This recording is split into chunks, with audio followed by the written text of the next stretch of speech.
안녕하세요. 오랜만에 시간이나 창밖이 훤히 보이는 카페에 앉아 누군가를 기다리며 사연을 쓰고 있어요.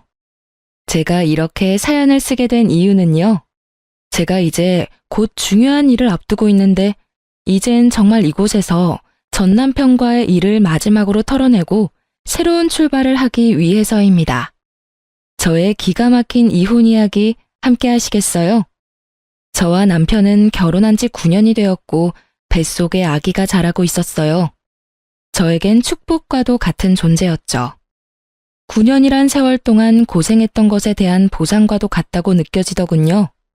23살, 당시 남자친구였던 남편은 군대를 전역을 하자마자 운 좋게 취업이 되었고, 어리고 사랑에 미쳐있던 저는 남편과 서둘러 결혼을 하게 되었죠. 아직 세상과 남자를 모르는 어린 딸과 한 가정을 책임지기엔 어렸던 아들이 서로 결혼을 하겠다는 소식은 부모님들에게 받아들일 수 없는 충격과도 같은 사건이었어요. 양가 부모님들은 저희의 결혼을 반대하셨고 저흰 끝까지 결혼을 밀어붙였죠. 결국 시댁에서는 저희의 고집에 백기를 드셨고 친정에서는 끝까지 반대를 하셨어요. 하지만 남편에게 눈이 멀어버렸던 저는 부모 형제를 등지고 결혼을 강행하게 되었고 결국 부모님과 언니 오빠는 결혼식에는 참석해 주었지만 그 뒤론 거의 연을 끊다시피 하고 지냈습니다. 시댁에선 저희를 도와줄 능력이 되지 않았고 저흰 그 누구의 도움을 바라지 않고 오롯이 저희의 힘으로 가정을 꾸려나갔어요. 지금 생각해보면 참 열심히도 살았네요. 23살, 그 어린 나이에 친구도 멀리하고 이 일 저 일 가리지 않고 닥치는 대로 돈만 벌었어요. 그렇게 6년. 이를 악물고 힘을 합쳐 열심히 산 결과 저희에겐 저희 명의의 집이 생겼고 그 집에서 보내는 첫날 밤에 저와 남편은 그간의 세월을 돌아보며 서로를 보듬어 주었습니다. 여보, 정말 고생 많이 했어. 나 같은 놈한테 시집와서 남들 다 놀 때 일만 죽어라 일만 한다고 고생만 했네. 이제 집도 생겼으니 당신은 조금 쉬어. 나만 고생했어? 당신도 같이 죽어라 이래놓고선. 기억나? 우리 왜 결혼해서 원룸에서 처음 시작했을 때 30살 되기 전에 꼭 우리 집 갖자고 했었잖아. 그 꿈 이루기 위해 우리가 얼마나 열심히 살았는데 당연히 기억하지. 와, 그땐 정말 꿈만 같았는데 결국 이뤘어. 그것도 1년이나 빨리 말이야. 당신 덕이야. 당신이 함께 힘내줘서 생각보다 빨리 이렇게 살 수 있었어. 그래서 말인데 이제 당신 쉬면서 임신 준비하는 게 좋지 않을까? 임신? 하긴 더 늦어지면 더 힘들겠지? 그럼 이제부턴 마음 편하게 지내면서 몸부터 좀 만들자. 맛있는 것도 많이 먹고 좋은 곳도 다니면서 말이야. 열심히 살다 보니 29살의 나이가 되었고 조금 여유로워진 생활에 저흰 임신 준비를 하기로 했어요. 마음만 먹으면 당연히 될 것만 같았던 임신은 쉽지 않았고 계속되는 실패에 처음엔 괜찮다고 서로를 위로하던 말들도 점차 사라지더군요. 그렇게 남편과 저는 몸도 마음도 점점 지쳐만 갔고 어느새 한 줄뿐인 테스트기를 보곤 말 한마디도 없이 다음 배란일이 언제인지 달력만 들여다보고 있더군요. 그런 저희의 모습을 자각했을 땐 이미 남편과 저는 기계와도 같은 의무적인 관계를 가지는 사람 그 이상 그 이하도 아니었습니다. 그 당시 임신이란 열심히만 하면 뭐든 다 이뤄낼 수 있다고 믿어 의심치 않던 남편과 저의 신념을 그야말로 산산조각을 내는 것이었고 그랬기에 거듭되는 실패에 더 큰 좌절과 함께 지쳐가게 되었죠.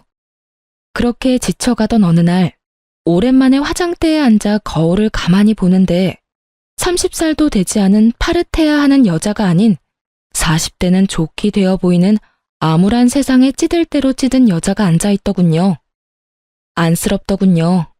얼마나 정신없이 살았으면 제 모습이 이렇게 변해가는 동안 거울 한 번 제대로 본 적이 없나 싶은 마음이 들어서요. 그때야 그런 생각이 들었어요. 이렇게 살아서 뭐하나. 이러려고 그렇게 이를 꽉 깨물고 죽어라 열심히만 살았나 하고요. 저요, 결혼하고 그 세월 동안 봄에 피는 꽃도 여름에 우거지는 그늘에서 쉬어본 적도, 가을에 예쁘게 물든 단풍잎을 맞아본 적도, 겨울에 내리는 첫눈을 넋놓고 바라본 적도 없이 참 열심히만 살았거든요.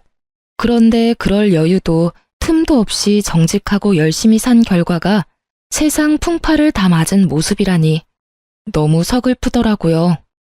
그 순간 그간 한 번도 느낀 적 없던 온갖 감정들이 몰려오며 눈물이 쏟아져 나왔어요. 지나간 세월이 후회스러운 건 아니었지만 제가 너무 불쌍해서 눈물이 멈추지 않더라고요. 그렇게 한참을 울고 있는데 어느새 울고 있는 저를 발견한 남편이 다가오더군요. 여보, 울어? 왜 울어? 무슨 일 있어? 그게 무심코 거울을 봤는데 웬 늙은 아줌마 한 명이 나를 보고 있는 거야. 그게 너무 서글퍼지면서 아깝다는 생각이 확 들더라. 얼마나 대단하게 살 거라고 흘러가는 시간도 지나가는 계절도 즐기기는커녕 느낄 새도 없이 다 보내버렸는지. 당신은 아깝지 않아? 나만 이렇게 서글프고 아까운 거야? 말을 마친 저는 목을 놓아 울어버렸고 그런 저를 남편이 꼭 안아주며 이렇게 말하더군요. 여보, 이제 우리 다 내려놓고 우리만을 위해서 살자. 아기 가지려고 노력하는 것도 그만하고 그냥 우리만 생각하면서 지내자.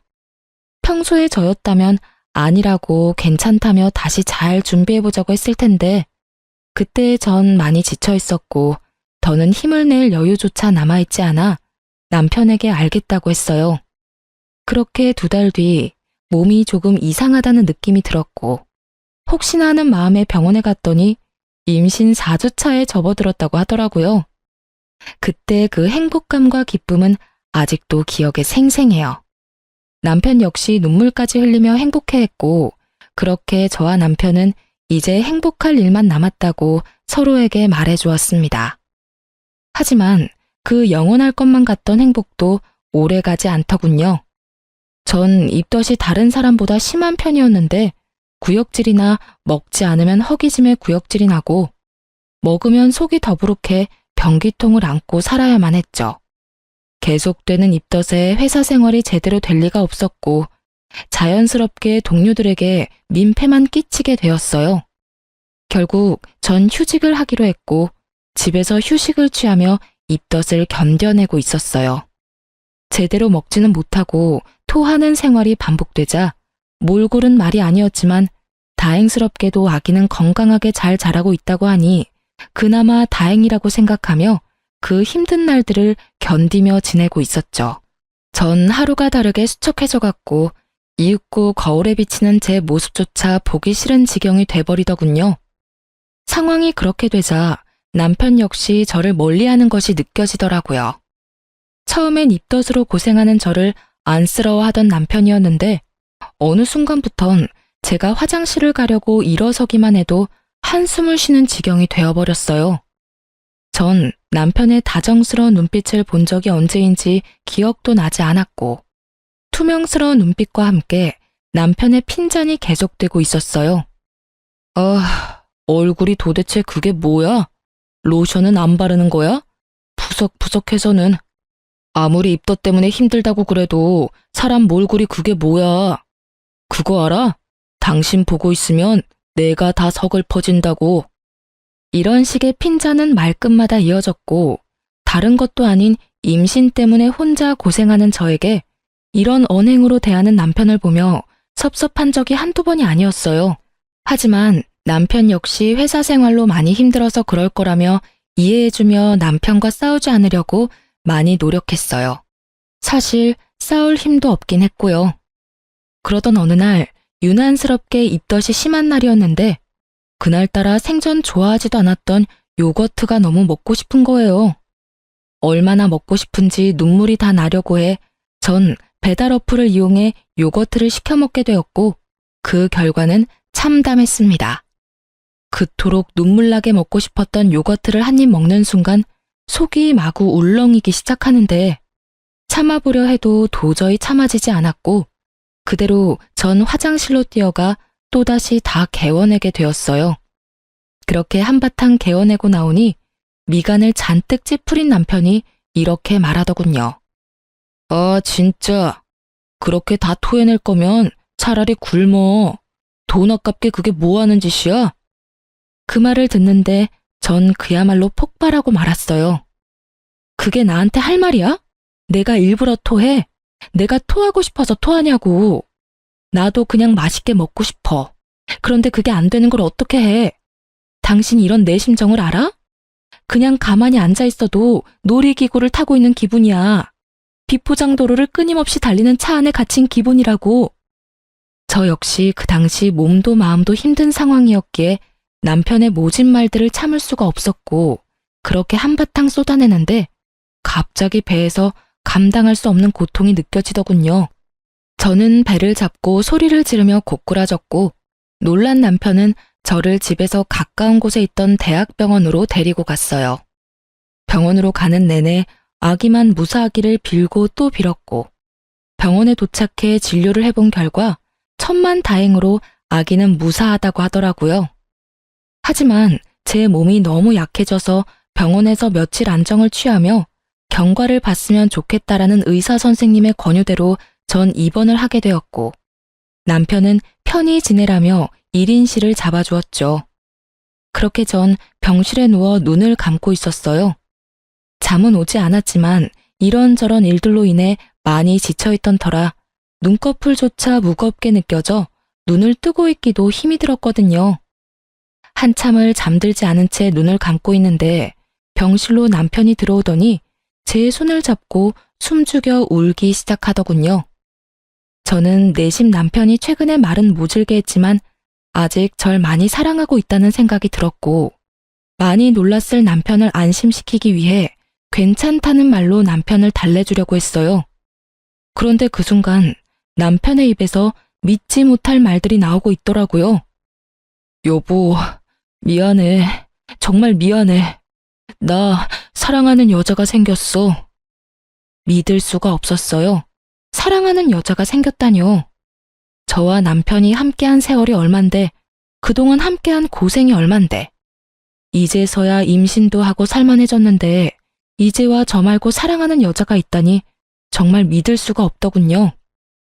내가 이런 마음 품는 것 자체가 여보한텐 너무나도 큰 상처이고 배신인 걸 너무 잘 알지만 이미 그 여자한테 가버린 마음이 너무 커서 내 뜻대로 되지가 않아. 나 어떻게 해야 해? 내가 어떻게 해야 할까? 난 천벌받을 거야, 정말. 말을 마친 남편은 계속해서 울고 있었고 전 저도 모르게 반사적으로 남편의 손을 있는 힘껏 잡아버렸어요. 저의 행동에 제가 잠들지 않았다는 사실을 알아차린 남편은 화들짝 놀라며 저를 바라보았고 전 그 자리에서 벌떡 일어나 남편에게 제가 들은 것이 진실인지 되물어 보았어요. 이게 다 무슨 소리야? 사랑하는 여자가 생겼다니. 당신, 이게 다 정말이야? 숨도 제대로 쉬지 못하고 쏟아내는 저의 물음에 남편은 눈물을 떨구며 이렇게 말하더군요. 다 사실이야. 당신한텐 정말 미안한데 나 사랑하는 사람이 생겼어. 남편의 눈물겨운 고백을 듣고 있는데 참 할 말이 없더라고요. 저는 아무 말도 하지 못하고 있었고 그렇게 정막만이 병실을 가득 채우고 있었죠. 그렇게 얼마나 지났을까요? 저는 여전히 고개를 숙인 채 저를 보지도 못하고 있는 남편에게 물었어요. 그래서 어떻게 하고 싶은 건데? 어떻게 하고 싶길래 당신 입으로 다 밝힌 거야? 그게 당신이랑 이혼하고 그 사람이랑 살고 싶어. 나 이제 그 사람 없이는 안 될 것 같아. 이렇게 말하는 와중에도 남편은 울고 있었고 전 피해자라도 되는 양 우는 남편에게 소리를 질러버렸어요. 울지도 마. 난 지금 당신 우는 꼴도 역겨워서 죽을 것만 같으니까 울지도 말라고. 뭐? 그 사람 없이는 안 될 것 같다고? 지금 그런 말을 나한테 하면서 울고 싶어? 울고 싶은 사람이 누군데? 당신이 피해자라도 되는 것처럼 울긴 왜 울어? 결혼 생활 내내 저의 이런 모습을 본 적 없었던 남편은 깜짝 놀라 아무 말도 못하고 있더군요. 전 벙어리가 되어버린 남편의 멱살을 잡고 흔들며 절규를 하기 시작했어요. 이 미친놈아, 이혼을 하고 싶다고? 그러면 뱃속 아기는? 나는 둘째치고 뱃속의 아기는 어떻게 할 거냐고. 네가 이러고도 인간이야? 네가 이러고도 사람이냐고. 저의 절규는 계속되었고 남편은 여전히 아무 말도 하지 못하고 있더라고요. 그 순간 남편의 휴대전화가 울렸고 휴대전화를 확인하는 남편의 눈빛이 갈피를 잡지 못하고 흔들리기 시작했어요. 전 직감적으로 상간녀라는 것을 알았고 제가 그 자리에서 죽는 꼴을 보기 싫다면 당장 전화를 받으라고 했어요. 제 말에 남편은 망설이는 듯 하더니 통화 버튼을 눌렀고 그 순간 저는 남편의 휴대전화를 빼앗아 스피커 버튼을 눌러버렸어요. 자기야, 놀라지 마. 나 임신했어. 테스트기가 두 줄이길래 병원에 가보니까 임신이래. 나 너무 좋아서 눈물이 다 나는 거 있지?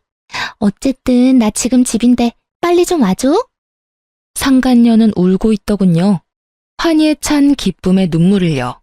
상간녀의 임신 소식이 병실을 가득 메우고 남편의 얼굴엔 순간이었지만 화색이 돌더군요. 하지만 그것도 잠시 남편은 제 눈치를 살피며 표정이 굳어져 갔고 상간녀의 빨리 와달라는 말과 함께 전화는 끊겨버리고 말았어요. 다시 찾아온 정막. 남편은 안절부절 못하며 제 눈치를 살피기 바쁘더니 조심스럽게 입을 떼더라고요. 여보, 나 잠시만 나갔다 올게. 진짜 아주 잠시면 돼. 조심스러운 말과는 달리 행동은 재빨랐고 빠르게 사라지는 남편의 뒷모습을 보며 전 그 자리에서 쓰러지고 말았습니다. 다시 정신을 차려 눈을 떴을 땐 혼자였고 제가 일어난 것을 확인한 간호사분이 담당 의사 선생님을 불러오시더군요. 산모님, 괜찮으세요? 정신이 드세요? 그 걱정스러운 눈빛과 물음들을 듣는 순간 눈물이 터져 나왔고 전 괜찮다는 말도 하지 못한 채 울어버렸습니다. 그 와중에도 다행인 건지 불행인 건지 아기는 무사했고 전 이 모든 상황들을 저와 함께 해준 아기를 지키기로 했어요. 물론 저 혼자서요. 남편과의 이혼은 피할 수도 피할 마음도 없었기에 저는 마음을 단단히 먹기로 했어요. 제가 첫 번째로 한 일은 흥신소를 통해 상간녀를 알아보는 일이었어요. 남편이 꽁꽁 숨기고 있는 그 여자가 어떤 여자인지 궁금해 미칠 지경이었으니까요. 며칠 뒤 흥신소에서 연락이 왔고 상간녀에 대해 알려주더라고요. 상간녀는 남편이 군대 가기 전 잠시 다녔던 대학에 함께 다니던 친구였는데 얼굴도 예쁜데 집도 부자여서 유명했다고 하더군요. 그 당시 남편을 좋아하는 여자가 있다고 들었던 것이 떠오르며 그 여자가 상간녀였음을 깨달았죠. 대학 졸업도 하지 못한 남편이 왜 대학 모임까지 나가게 된 것은 모르겠으나 알아본 바론 두 사람은 대학 동창회 모임에서 다시 재회해 그날 이후부터 만나기 시작했고 그 만남의 시점이 제가 임신한 직후라는 것을 알게 되었죠. 여기까지도 놀라운데 더 놀라운 사실이 기다리고 있더군요. 남편과 상간녀는 이미 살림도 차린 상황이었는데 그 집은 상간녀가 마련한 집으로 그야말로 저만 물러나준다면 모든 것이 다 해결되는 분위기라는 것이었어요. 심지어 남편은 상간녀와 본격적인 만남을 시작하며 회사까지 그만둔 상태였고 그런 남편에게 상간녀는 투자를 해주어 현재 남편은 돈 걱정 없이 사업 준비를 하고 있는 상황이라는 것까지 알게 되었죠. 그쯤 되니 궁금해지더군요. 상간녀에게 향하는 남편의 마음은 연심인지 욕심인지. 그것이 뭐든지 간에 저의 비참한 마음은 같았고 그럴수록 저는 더욱 강해졌어요. 태어난 지가 언제인데 얼굴도 비추지 않던 남편은 웬일인지 다 늦은 밤에 집으로 들어오더군요. 남편의 표정, 숨소리, 손짓, 발짓. 그 모든 것들이 오늘이 우리의 마지막이라는 것을 보여주고 있었고 이윽고 남편의 입에서 이런 말이 나오더라고요. 여보, 우리 이혼하자. 이혼하자는 마당에 여보 소리는 잘도 한다. 내가 아직 당신한테 여보이긴 해? 그렇게 비꼬지 마. 나 마지막까지 당신이랑 얼굴 붉히고 싶지 않아. 참, 그러면 지금 내가 웃어야 해?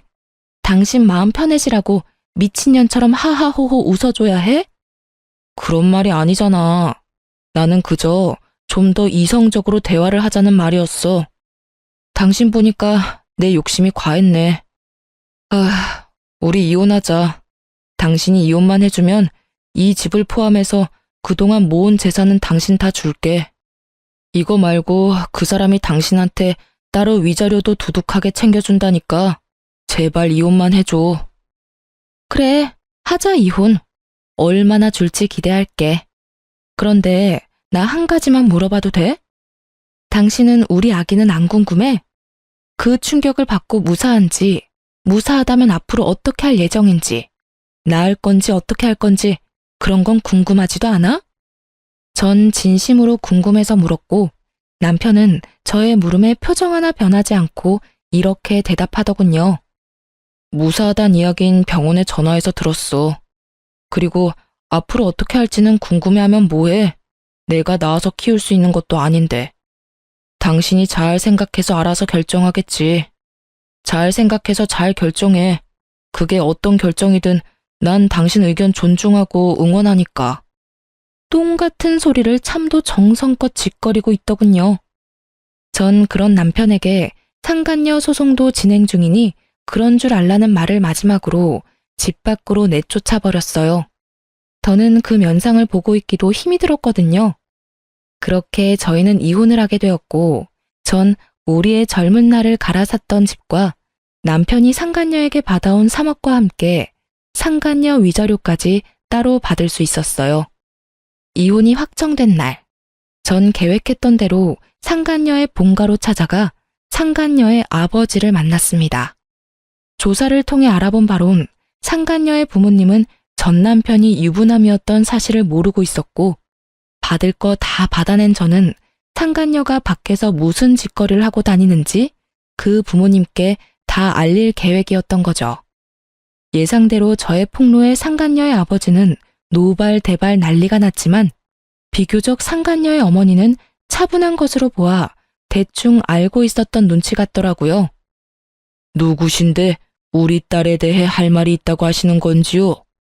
아, 제 소개가 늦었네요. 전 지금 따님이 만나고 있는 남자의 본차입니다. 정확히는 전부인 되겠네요. 오늘 이혼 확정이 났거든요. 네? 이혼이라니? 그럼 그 남자가 유부남이었단 말입니까? 우리 딸을 속였던 건가요? 아니요. 따님을 속인 것이 아니라 따님과 제 남편이었던 작자가 서로 불륜을 저질렀어요. 그래서 제가 물러나게 되었고요. 제 딸이 유부남인 걸 알고도 만났단 말입니까? 아니, 그럴 리가. 혹시 집을 잘못 찾아오신 거 아닌가요? 우리 딸이 만나는 남자가 있긴 합니다만 딸이 임신해 곧 결혼할 예정입니다. 유부남이 도대체 무슨 생각으로 처녀를 임신시키겠습니까? 전 끝까지 제 말을 믿지 못하는 상간녀의 아버지에게 두 사람의 다정한 모습이 찍힌 사진을 내밀어 주며 말했습니다. 보시면 아시겠지만 따님 맞습니다.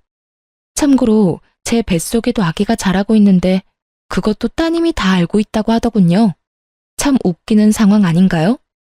조강지처 뱃속에 있는 아기는 버려도 상간녀 뱃속에 있는 아기는 지키겠다는 그 꼴이요. 그러니 제가 어쩌겠어요? 물러서 줘야죠. 에휴, 그래서 원하는 게 뭡니까? 여기까지 찾아와서 이런 말 하는 거 보면 원하는 게 있을 텐데요. 그저 부모님께서도 자기 딸이 밖에서 어떤 짓거리를 하고 다니는지, 그 짓거리 덕분에 제 가정이 어떻게 망가졌는지 다 아셔야 할 것 같아서 찾아왔어요. 아, 굳이 원하는 게 있다면 따님을 좀 꾸짖어 주시면 좋을 것도 같네요. 자기네들끼리야 하늘 아래 둘도 없는 사랑이네 뭐네 곱게들 포장하지만 엄연히 죄잖아요, 불륜이라는 게. 그러면 따님 교육 제대로 해주세요. 갑자기 찾아와서 죄송했습니다. 저는 그대로 집을 나왔고 제가 현관문을 나오는데 머리끝까지 화가 난 상간녀의 아버지가 상간녀의 어머니를 쥐잡듯 잡으며 당장 상간녀를 부르라고 고함을 치는 소리가 들려오더군요. 그 소리를 들으며 집으로 돌아오는 발걸음이 얼마나 가벼웠던지 모릅니다.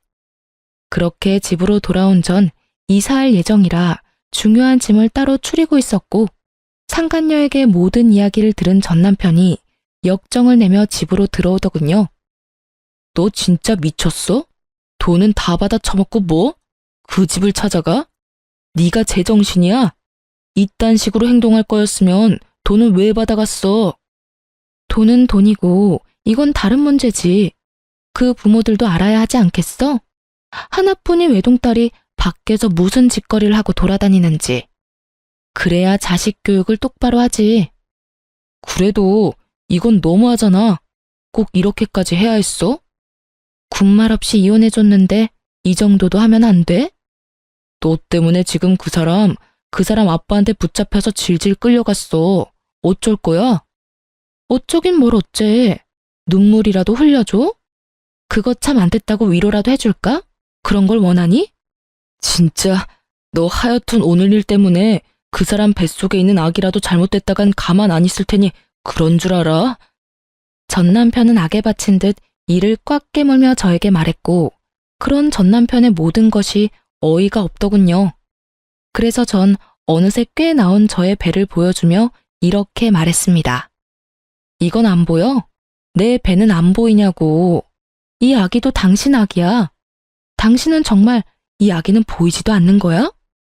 저는 전 남편을 향해 목이 터져라 외쳤지만 전 남편은 그런 저에게 시선조차 주지 않았고 전 참지 못하고 전 남편의 뺨을 내리쳐버렸어요. 썩 꺼져. 빨리 꺼지라고. 앞으론 2번 다시 그 어떤 일로도 찾아오지 마. 한 번만 더 찾아오는 날엔 당신하고 그 여자 얼굴 온 세상이 알도록 인터넷에도 다 퍼뜨려버릴 테니까. 알겠어? 제 말에 남편은 저를 한번 흘겨보곤 나가버렸고 그 후론 전 남편이 찾아오는 일은 없었습니다. 한바탕 소란이 지나간 후 기다리고 기다리던 이삿날 아침이 되었고 제 소식을 어떻게 안 것인지 그간 연락을 끊고 살았던 엄마와 언니 그리고 오빠까지 집으로 찾아왔더군요. 저를 본 엄마는 저의 등짝을 때리며 우셨고 그런 엄마를 언니와 오빠는 말려주며 그저 저를 꼭 안아주었습니다. 이거사, 이게 뭐야 도대체. 그러게 그렇게 말렸거늘 고작 이런 꼴이나 당하려고 이런 꼴이나 보이려고 가족들 다 버리고 나갔던 거야? 엄마, 그러지 마. 막내 임신 중이라잖아. 배 안 보여? 그래 엄마, 진정 좀 해. 몇 년 만에 보는 건데 애를 때리긴 왜 때려? 9년 만에 듣는 가족들의 목소리에 하염없이 눈물이 나더군요. 많은 감정이 섞인 눈물이었지만 가장 큰 감정은 당연히 미안함이었어요. 그렇게 가족 마음에 못을 박았으면 잘 살기라도 했어야 했는데 9년 만에 보인 꼴이 그런 꼴이라 죄송하고 미안하더라고요. 그렇게 한참을 울던 저희 가족은 감격스러운 재회는 잠시 미루고 이사를 서두르기로 했어요. 이삿짐 직원분들이 오셔서 더는 재회의 기쁨과 슬픔에 젖어 있을 틈이 없었거든요. 그렇게 부른 배를 부여잡고 바쁘게 움직이고 있는데 육설과 함께 전 시모가 저에게 다가오고 있더라고요. 야, 이 미친년아. 네가 내 아들 앞날을 망쳐놓고 무사할 줄 알았어? 이러면서 제 머리채를 잡는데 그 순간 빈혈기가 돌며 별이 다 보이더라고요. 전 시모의 흥분은 극에 달해 있었고 저에 대한 원망과 함께 욕설들은 끊임없이 쏟아져 나오고 있었어요. 너 때문에 내 아들이 쫄딱 망하게 생겼어. 네가 그 집 찾아가서 다 말하는 바람에 내 며느리도 내 아들도 그 집에서 쫓겨나 버렸다고. 그게 어떻게 잡은 기회인데 네 년이 다 책임져. 다 책임지라고. 그 뒤로도 전 시모는 끊임없이 하소연과 함께 원망들을 쏟아냈고 이야기를 들어보니 모든 사실을 안 상간녀의 집에서는 상간녀에게 해주던 모든 지원을 끊어버렸고 두 사람이 살고 있던 집마저 뺏어버렸다고 하더군요. 한순간에 거짓 신세가 된 두 사람이 집으로 찾아가 빌어봤지만 상간녀의 집에선 두 사람이 헤어지지 않는 이상 상간녀 역시 없는 자식으로 여기고 살 것이라는 답만 돌아왔고 상간녀는 하는 수 없이 전시댁으로 들어와서 살고 있다고 하더라고요. 한평생 고생이라곤 모르고 산 상간녀가 전시댁의 환경에서 산다는 건 고역과도 같은 일일 테죠. 그렇게 한참을 쏟아내던 전시모는 급기야 저에게 돈 타령까지 하기 시작했어요. 네가 다 이렇게 만들었으니 네가 다 책임져. 돈이라도 내놓으라니 말이야. 네가 받아간 거 다 내놔. 그 순간 잠시 이삿짐 차에 갔던 식구들이 돌아오고 저의 모습을 발견한 엄마가 달려와 전시모의 손을 낚아채 있는 힘껏 밀어버렸어요. 이 여편네가 감히 누구 머리채를 잡아? 정신 나갔어? 어디서 내 딸 머리를, 그것도 임산부를, 네가 제정신이야? 당연히 이삿짐 센터 직원인 줄 알았던 엄마의 등장에 전시모가 당황한 기색이 역력하더군요. 그랬겠죠. 한평생 가족에게도 버림받았다며 저를 알게 모르게 무시했던 전시모였는데 이렇게 든든한 가족의 등장에 당황스러울 법도 했겠죠. 전시모는 바닥에 고꾸라진 채로 우리 가족을 차례로 훑고 있었고 화가 머리끝까지 난 언니가 자신의 직업이 경찰이라고 밝히며 이렇게 말하더군요. 아줌마, 한 번만 더 내 동생한테 욕하고 때리면 수갑 채워서 체포할 테니 각오하세요. 참고로 그렇게 잡혀가시면 합의는 없습니다. 아시겠어요? 이런 언니의 말에도 정신을 차리지 못한 전시모는 끝까지 돈 타령을 해대고 있었고 전 무슨 돈이냐며 물었죠. 다신 오지 않을 테니 돈 내놔. 돈만 주면 오라고 해도 안 올 테니. 무슨 돈을 달라고 이 난리세요? 그걸 몰라서 물어? 이 집 팔았으면 돈이 있을 거 아니냐? 엄연히 그 돈에 내 아들 목도 있는데 왜 모른 척을 하니? 그거랑 이혼할 때 받아간 3억, 그것도 내놓거라.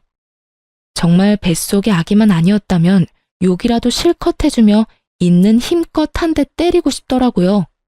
다른 것도 아닌 위자료 내놓으란 말을 당당하게 하는 전시모의 모습을 보는데 화가 머리끝까지 나며 어이마저 없더군요. 아줌마, 잘 들어요. 그 돈은 내 뱃속에 있는 이 아기의 몫이자 내가 23살부터 이때까지 단 하루도, 단 1분도 제대로 쉬지 않고 열심히 살았던 날의 몫이자 하루아침에 배신당하고 갈기갈기 찢어져 버린 내 마음의 상처에 대한 약값이에요. 그러니까 절대 한 푼도 줄 생각 따위 없어요. 정 그 돈이 탐나고 갖고 싶으면 소송을 거세요. 저는 코웃음을 치며 전시모에게 말했고 제 말이 끝나자마자 변호사인 오빠가 나서 제 변호를 자처하고 나서더군요. 참고로 제 동생 변호는 제가 맡도록 하죠. 마침 그 분야가 제 전문이라 자신 있거든요. 그러니 언제든 소송 걸고 싶으면 걸도록 하시죠. 애꿎은 제 동생 괴롭히지 말고 법으로 이야기하자 이 말입니다. 전시모는 꽤 많이 당황한 눈치이더군요. 그럴 수밖에 없는 것이 상견례도 없었고 결혼식에선 가족들을 따로 소개할 시간도 소개를 받고 싶어하는 마음도 없었기에 저희 가족들의 직업, 형편에 대해선 전혀 알지 못했거든요. 그 뒤론 연을 끊고 지내다시피 했으니 저희 친정이 꽤 산다는 것을 전혀 모르고 있었으니까요. 전시모는 오빠의 말이 끝나자 당황한 눈초리로 가족들을 번갈아 살피기 시작하더군요. 경찰인 언니의 변호사인 오빠, 그리고 있어 보이는 엄마의 차림새까지. 찰나의 순간 가족들을 살핀 전시모는 갑자기 태세를 바꿔 저에게 무릎까지 꿇고 애원하기 시작하더군요. 아가, 내가 잠시 미쳤었구나. 내 아들이 하루아침에 거지꼴이 되어서 집으로 들어왔는데 어떤 부모가 제정신일 수가 있겠어. 너도 뱃속에 아기가 있으니 조금은 이해를 할 거다. 그러니 방금 전 내 행동은 네가 이해를 좀 해주렴. 그리고 이해하는 김에 내 아들도 좀 이해해주면 안 되겠니? 말이야 바른 말이라고. 여자가 작정하고 꼬시는데 남자가 어쩌겠어. 그간의 정을 생각해서라도 네가 이해하고 용서 좀 해주렴. 네가 용서만 해주면 내 아들도 다시 너한테 돌아올 거고, 그렇게 두 사람 제외하게 되면 뱃속의 아기한테도 좋지 않겠어? 애를 생각해야지. 이 험한 세상에 애를 혼자 낳아서 어쩔 생각이니? 남들 다 있는 아빠, 우리 손주한테서 뺏을 생각은 아니지? 이때껏 한 번도 꺼내지 않던 손주 이야기까지 들먹이며 애원하는 꼴이 참 가증스럽기 그지없더군요. 엄마 역시 저와 생각이 같았는지 전 시모의 말에 한마디의 대꾸도 없이 시모를 질질 끌어다 내쫓아버렸고 저의 이사는 무사히 마칠 수 있었습니다. 그날 이후 전 가족의 품으로 돌아가게 되었어요. 이미 사버린 집은 세를 주기로 했고 가족의 뜻에 따라 친정에서 지내게 된 것이죠. 그렇게 친정에서 지내는 동안 출산 날이 가까워졌고 입원을 했던 대학병원에서 진료를 계속 보며 그곳에서 출산까지 하기로 했습니다. 출산을 하기 전 마지막 진료 날, 언니와 함께 병원에 갔는데 그곳에서 전 생각지도 못한 사람을 만나게 되었어요. 그건 바로 상간녀와 전 남편이었어요. 그토록 화려하고 당당하던 상간녀의 모습은 온데간데 없이 사라지고 행색이 초라한 배불뚝이 여자가 전 남편과 옆에 자리하고 있더군요. 한 걸음씩 한 걸음씩 두 사람과 가까워졌고 저와 언니를 발견한 상간녀는 두 눈이 동그래지더니 이내 승리의 표정을 지으며 전 남편의 팔짱까지 급하게 끼고 저에게 다가와 인사를 건네더라고요. 오랜만이네요. 잘 지냈어요?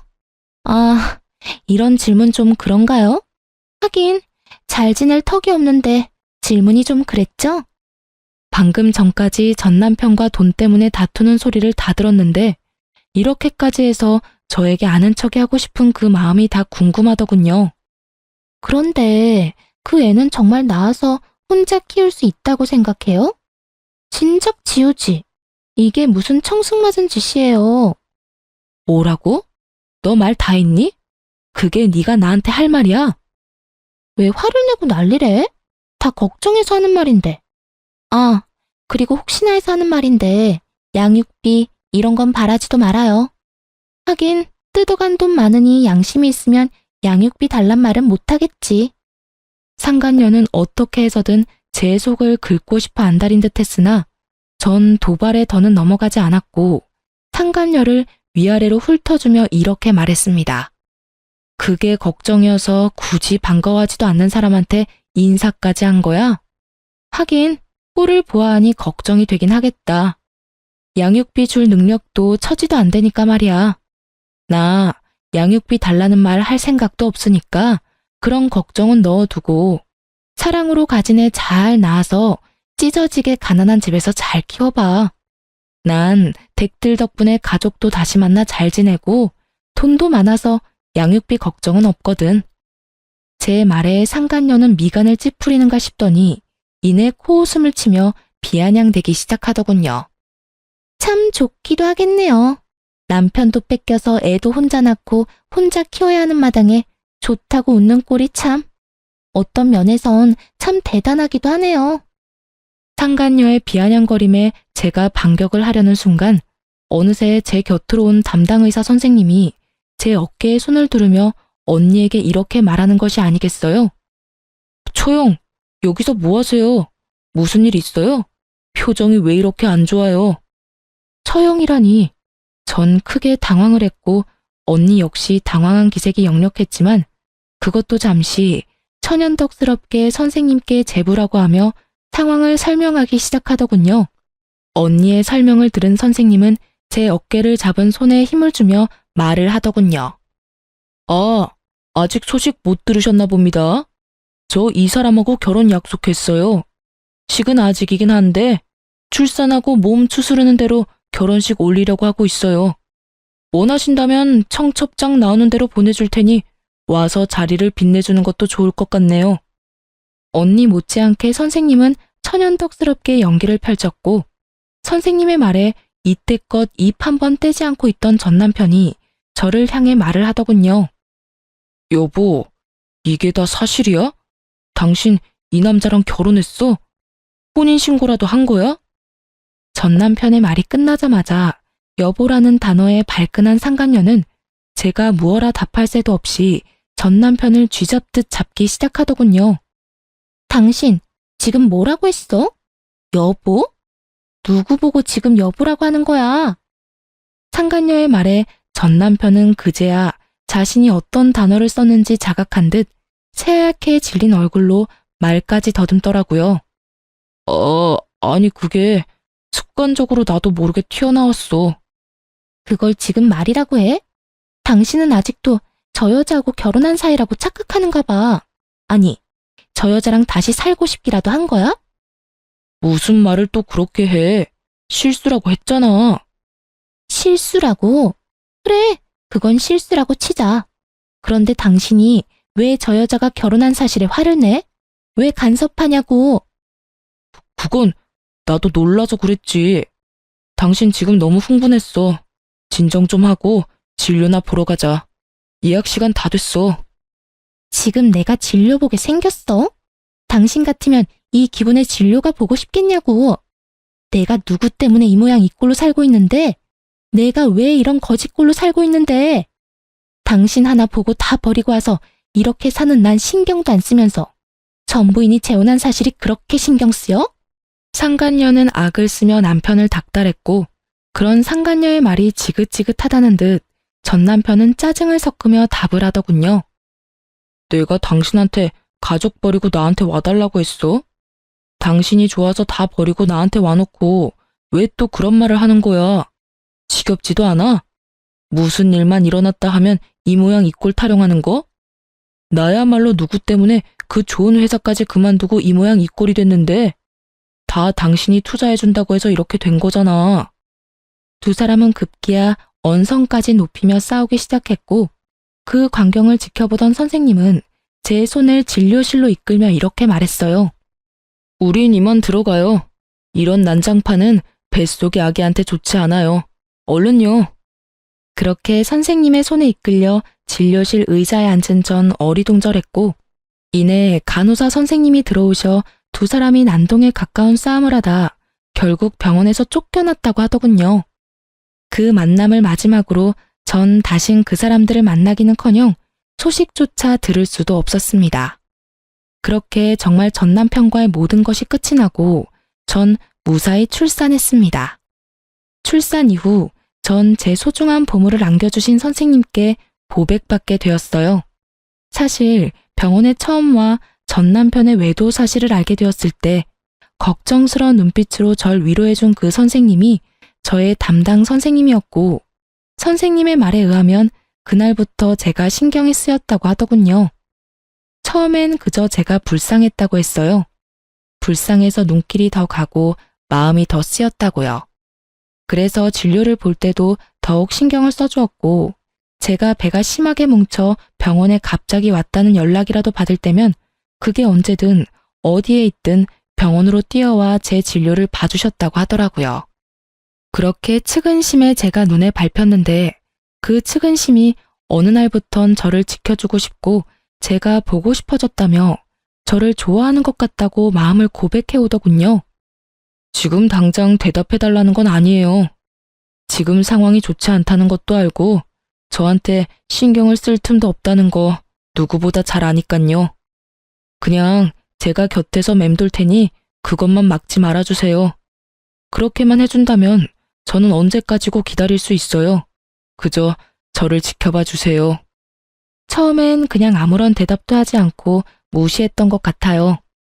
전 남편에 대한 상처가 크기도 했지만 무엇보다 큰 이유는 염치가 없어서였어요. 애 딸린 이혼녀와 총각인 대학병원 의사 선생님이라니 거부할 염치조차도 없더군요. 하지만 선생님은 저를 포기하지 않았고 부담스럽지 않게 저의 곁을 지키면서 제 아들조차 사랑으로 품어주고 있더라고요. 그렇게 4년을 한결같이 저와 제 아들을 지켜준 선생님께 마음의 문을 열게 되었고 선생님은 저의 남자친구가 되었어요. 그리고 곧 저는 저와 아들을 세상 누구보다 사랑해주는 남자친구와 결혼을 할 예정이에요. 말이 씨가 된다고 하더니 전 남편과 상간녀 앞에서 저와 결혼한 사이라고 거짓말을 하던 모습이 엊그제 같은데 그 결혼이 현실이 되었지 뭐예요? 남자친구의 말론 그때 자신의 마음을 확신했다고 하더군요. 물론 예비 시댁에서도 저와 아들을 많이 아껴주세요. 처음 저의 이야기를 남자친구에게 들었을 땐 걱정이 많으셨다고 하시더군요. 아무래도 그럴 수밖에 없는 상황이긴 했죠.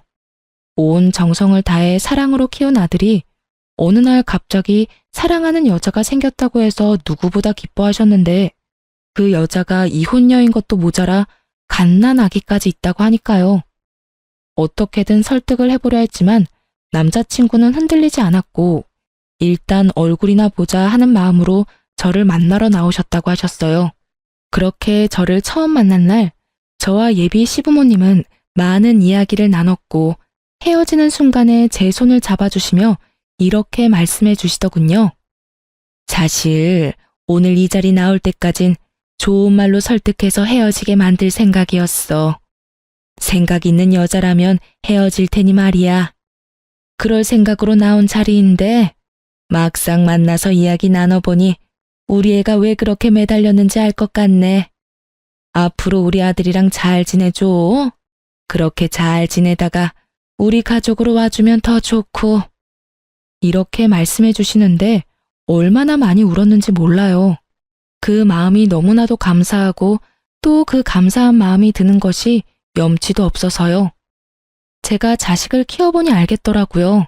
그것이 얼마나 큰 결정이었는지. 그래서 저도 그런 마음을 저버리지 않게 열심히 노력해 보려고 합니다. 제가 사연 처음에 말씀드렸었죠? 누군가를 기다리며 사연을 쓰고 있다고. 그 기다리던 사람이 다름 아닌 남편과 제 아들입니다. 저를 여기에 앉혀두곤 장난감을 사러 간다고 나간 두 사람인데 이 긴 사연을 쓸 때까지 돌아오지 않고 있네요. 아마 모르긴 몰라도 장난감을 사러 간 두 사람은 장난감 가게를 살 태세로 쇼핑을 하고 있는 모양이에요. 가끔 이럴 때가 있어 제가 두 사람을 잡으러 간 적이 한두 번이 아니거든요. 전 이만 인사를 드리고 가봐야 할 것 같아요. 마지막으로 저의 지옥 같던 세월을 여기에 털어버렸으니 이제 저도 행복하게 새로운 인생을 살 수 있겠죠? 어쨌든 지금 두 남자의 과분한 사랑을 받으며 행복하게 잘 살고 있으니 여러분도 제 걱정보단 앞날에 대한 응원을 부탁드리며 전 이만 물러가 볼게요. 긴 이야기 들어주셔서 감사합니다.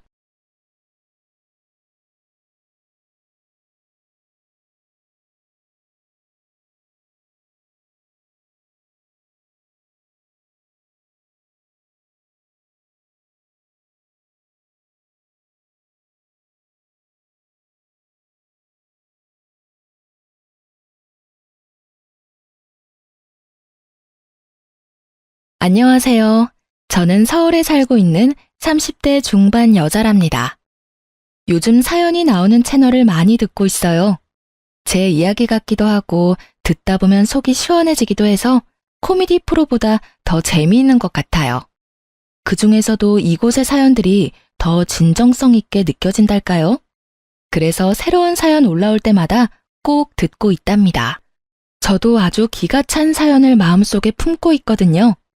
저처럼 바보 같은 짓 하지 말라는 마음에서 저의 이야기를 한번 풀어놔 볼게요. 재미있게 들어주세요. 저는 20대부터 인터넷 쇼핑몰을 해서 꽤 성공을 했어요. 남들보다 좀 빠르게 자리를 잡아서 지금까지도 종목을 바꿔가면서 여러 업체를 운영하고 있죠. 제가 처음에 의류 쇼핑몰을 해서 지금도 나이보다 좀 화려하게 입고 다니는 편이에요. 그래서 외모만 보고 제가 좀 세 보인다는 사람들도 많은데요. 사실 전 일만 하느라 연애도 잘 못해서 쑥맥에 가까웠죠. 제 외모만 보고 남자들이 다가오는 경우도 별로 없었고요. 그러다 아는 지인이 초대해줘서 사업가 모임에 가게 됐는데 그곳에서 남편을 처음 만나게 됐어요. 외모가 제 스타일이어서 제가 첫눈에 반했나 봐요. 알고 보니 부동산 관련 사업을 하는데 저보다 나이가 10살이나 많더라고요. 외모로는 그렇게 많아 보이지 않았는데 내심 놀랐어요. 알고 보니 우리 겹치는 지인이 많네요. 저도 요즘 부동산에 관심이 많아서 그런데 종종 만나면서 정보 좀 주세요. 그럼요. 혜영 씨처럼 예쁜 분이라면 언제든지 환영입니다. 제 전화번호 드릴게요. 그 뒤로 지인들과 다 같이 보기도 하고 제가 연락해서 둘이 만나 저녁을 먹기도 하고 오빠 동생 할 정도로 친해졌는데요. 사실 제가 관심이 있어서 일방적으로 연락한 건 맞아요. 그땐 왜 그렇게 남편이 멋있어 보였는지 지금도 참 미스터리네요. 그런데 남편은 초반부터 저한테 선을 긋기 시작하더라고요. 난 너보다 나이도 한참 많고 연애하기 좋은 남자도 아니야. 밤낮 없이 바빠서 만날 시간도 별로 없고 연락도 잘 못해. 이제 나이가 있어서 그런지 그렇게 연애에 열정도 없어. 네가 나한테 호감 있는 거 알아서 미리 말해두는 거야. 나도 엄청 바쁘고 연락 자주 하는 거 싫어해요. 난 우리가 참 잘 맞는 것 같은데. 우선 부담 없이 만나봐요. 만나서 얘기해보면 남편은 진짜 세상 돌아가는 것도 잘 알고 재테크 정보도 넘쳐나더라고요. 사업에 대해서 자신감 있는 모습을 보며 야망 있는 남자처럼 보여서 더욱 빠져들었던 것 같아요. 그 모습이 닭깡통이라는 걸 알기 전까진 말이죠. 저의 적극적인 대시로 우여곡절 끝에 사귀게 되었는데요. 제가 은근히 결혼 얘기를 꺼낼 때면 남편 얼굴이 확 굳어지더라고요. 오빠는 나랑 그렇게 결혼하기가 싫어? 말만 해도 그렇게 싫은 티를 내면 내가 너무 서운하지. 난 이제 나이도 있어서 사실 오빠랑 결혼하고 싶어. 네가 잘 몰라서 그러는데 내가 사실 나이에 비해 모아둔 돈이 별로 없어. 사업을 하다 보니 빚도 꽤 있고 안정적이지가 않잖아. 너도 사업하니까 잘 알 거 아니야? 난 사실 연희 네가 안정적인 직장인이랑 결혼했으면 좋겠다. 널 아끼니까 이런 말 하는 거야. 난 오빠를 사랑하는데 어떻게 다른 남자랑 결혼을 해. 내가 잘할 테니까 오빠도 생각 다시 해봐. 나처럼 능력 있는 여자 어디서 못 찾아? 네, 제가 진짜 미쳤었죠. 남편이 계속 도망가니까 어떻게든 더 잡고 싶었어요. 그래서 결국 사귄 지 1년 만에 결혼하기로 하고 시부모를 만나러 처음 시댁을 찾아갔네요. 우리 가족이 좀 직설적이야. 말이 좀 거칠어도 이해해줘. 너 나랑 결혼하고 싶다며. 누가 들으면 내가 아주 매달려서 하는 줄 알겠네. 오빠도 결국 나랑 결혼하고 싶다며? 그렇게 긴장되면서도 설레는 마음으로 시댁 문을 열었죠.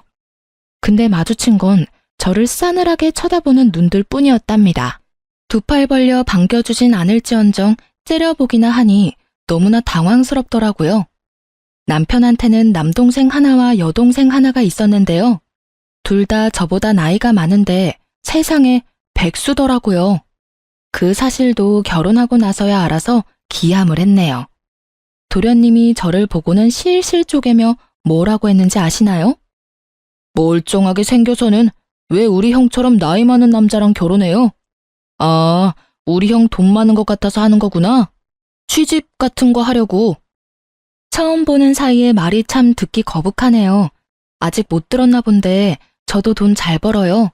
전 그냥 오빠가 좋아서 하는 거지 취집하고 싶었으면 진작에 어릴 때 갔겠죠? 와, 바로 말 대답하는 거 봐.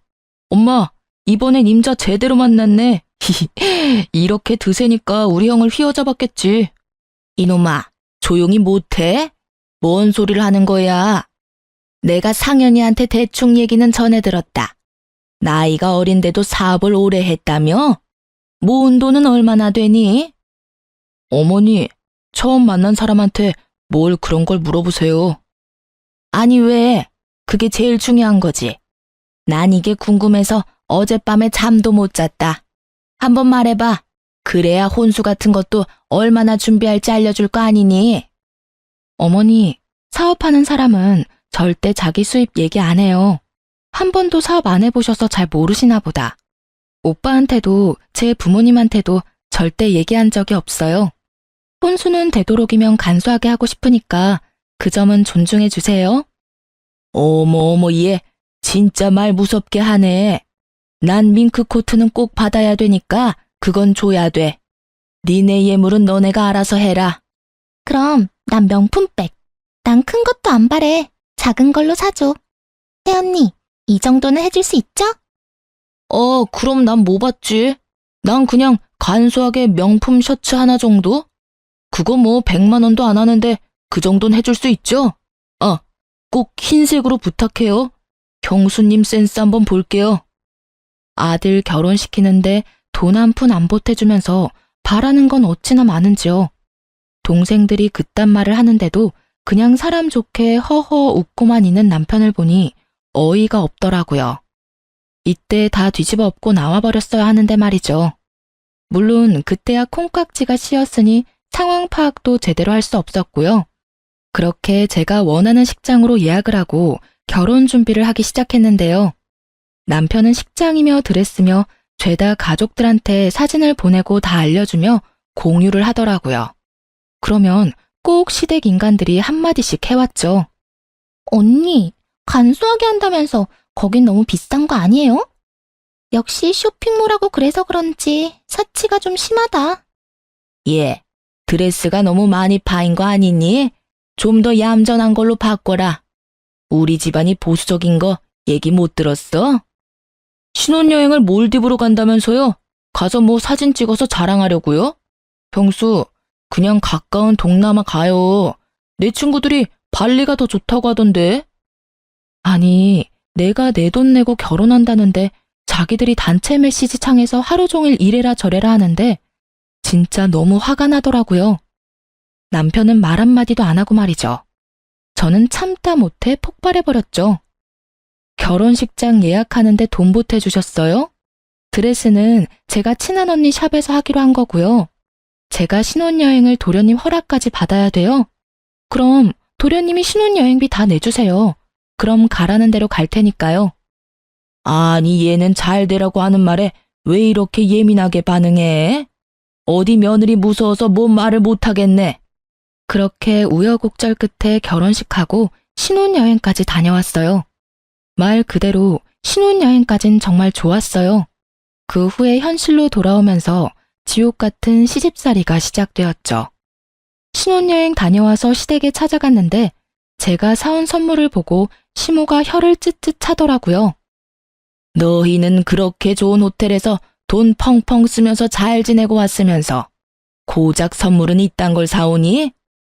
그러게, 공항 면세점에 얼마나 좋은 게 많아? 언니 진짜 센스 없다. 그러게, 내가 말했잖아. 저번에 만났던 언니가 더 낫다니까? 그러게, 아니 사업한다고 해서 돈도 잘 벌고 통도 클 줄 알았더니 앞으로도 이런 식이면 아주 실망이다. 이게 뭐가 어때서 그러세요? 그럼 여행 기념품으로 명품백이라도 사와야 되나요? 너무 심한 생각을 하시네요. 그리고 아가씨, 지금 뭔 말을 하는지 확실히 알고 말하는 거죠? 말 좀 조심해요. 오빠, 새언니 너무 무서워. 무슨 독재자 같아. 난 저번에 소연 언니가 더 좋았어. 엄마가 괜히 반대해선. 신우이가 그딴 말을 짓거리면서 자기 방으로 쏙 들어가 버리더라고요. 저는 너무 열이 받아서 집에 오자마자 남편과 한바탕 했죠. 당신은 어떻게 말 한마디를 안 하고 가만히 있어? 날 도와줘야지. 아가씨가 그런 버릇없는 말을 하면 따끔하게 한마디를 해줘야지. 그리고 뭐? 소연 언니? 그 여잔 또 누군데? 걔가 아직 어려서 그래. 당신이 이해 좀 해. 소연이는 그냥 잠깐 만났던 애야. 신경 쓰지 마. 나보다 5살이나 많은데 대체 어디가 어리다는 거야? 당신이 지금까지 가족들한테 어떻게 했는지는 몰라도 이젠 결혼했으니까 잘못된 건 바로 잡아야지. 앞으로 나를 좀 더 위해주고 지켜줬으면 좋겠어. 제가 이렇게까지 말하는데도 남편은 별 대꾸가 없더군요.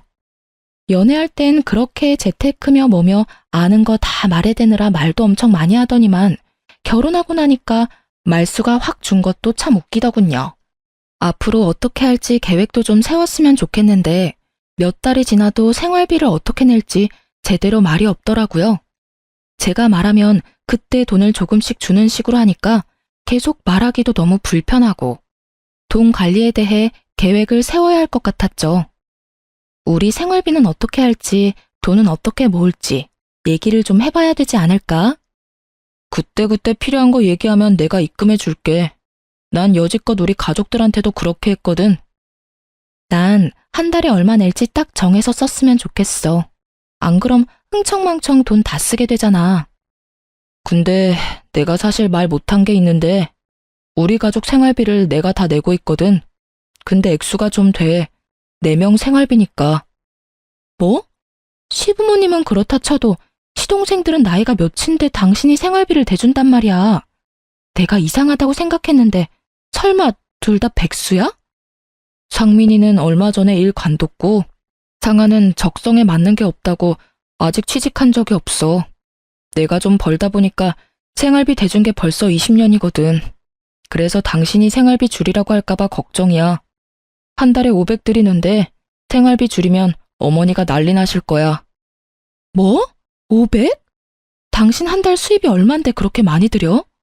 앞으로 우리 돈 모아서 집도 사고 아기 낳고 그래야 되는데 500은 너무 많아.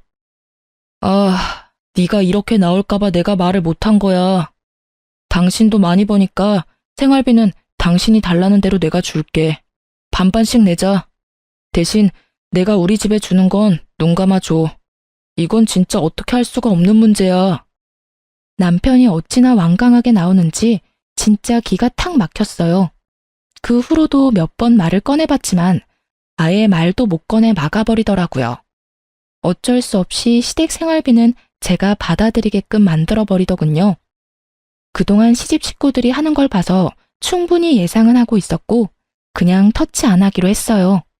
제가 그렇게 한번 이해하고 넘어갔으면 더 이상 저를 건드리면 안 되는데 말이죠. 얼마 후 주말에 저 혼자 집에 있는 걸 알고는 시모가 집으로 오라고 급하게 전화를 했었죠. 뭔 큰일이 났나 싶어서 가봤거든요. 거실에 4명이 쭉 둘러앉아 저를 가운데 앉히더니 말도 안 되는 얘기를 떠들기 시작하더라고요. 이 얘기는 상현이한테 말하지 마라. 내가 내 친구들한테 들었는데 다들 며느리한테 따로 용돈을 받는다고 그러대. 맞아. 엄마, 내 친구들도 다 시부모님한테 용돈 드리더라. 돈 없으면 단돈 10만 원이라도 꼭 드리려고 하더라고. 그래요? 내 친구들은 다 부모님 용돈만 드리던데. 아가씨랑 도련님은 용돈으로 얼마나 드리는데요? 난 아직 이직 준비 중인데 여유가 없죠. 형수는 돈을 잘 번다면서요. 친정 부모님 용돈 드릴 거 아니에요. 그럼 이직 전엔 용돈 드렸나 봐요. 얼마나 드렸는데요? 도련님이 드린 만큼은 제가 생각해 볼게요. 아, 새언니. 진짜 까칠하게 군다. 요즘 며느리들은 다 용돈 줘요. 언니는 여유 있잖아요. 엄마가 말 좀 해봐. 그래, 우리 아들이 생활비를 주지만 그걸론 좀 부족해서. 네가 앞으로 상현이한테 말하지 말고 돈을 좀 보태줬으면 좋겠구나. 이걸 어쩌죠? 우리 부모님은 제가 힘들게 번 돈 안 받으신다고 지금도 열심히 일하세요. 저도 너무 드리고 싶은데 돈을 안 받으시더라고요. 그리고 500 받는 게 적으세요? 직장인이 받는 한 달 월급보다 많이 받으시잖아요. 전 오히려 그 돈 너무 많아서 줄여야 된다고 생각해요. 뭐라고? 너 상윤이한테 그딴 말 했어, 안 했어? 네가 뭔데 생활비를 줄이라 말아야? 지금 우리 집 풍비박산 내려고 작정했지, 지금? 거봐, 엄마. 내가 관상부터 딱 드세다고 했잖아. 이 결혼 안 된다니까? 난 몰라. 이제부턴 엄마가 알아서 해. 아가씨, 저보다 나이도 많은데 제발 말 좀 가려해요. 백수면서 맨날 비싼 것만 입고 비싼 것만 먹고. 오빠 돈으로 그러고 살면 안 미안해요?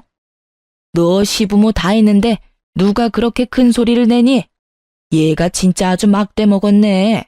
너 당장 무릎 꿇고 잘못했다고 빌어. 시부모 무서운 걸 모르네. 도련님이랑 아가씨야말로 저를 손윗사람 대접해야죠. 제가 아무리 어려도 이 집 장남과 결혼한 여자인데 어떤 게 더 예의에 말아먹은 건지 모르겠네요. 오늘 있었던 일 다 상현 씨한테 말할 거고요.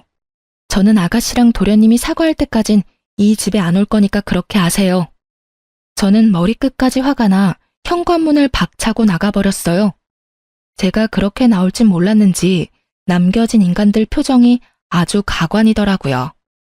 저는 남편이 집에 들어오자마자 속사포처럼 화를 다 쏟아냈어요. 남편은 잠자코 듣고만 있더라고요. 마치 남의 일이라는 듯이 무심한 표정에 순간 맥이 탁 풀렸죠. 내가 말하는 거 듣고 있는 거 맞아? 왜 내가 당신 집에 가서 그런 취급까지 당해야 되냐고. 무슨 말 좀 해봐. 넌 내가 이제 나이가 거의 50인데 사귀던 여자랑 이런 일 없었을 것 같아?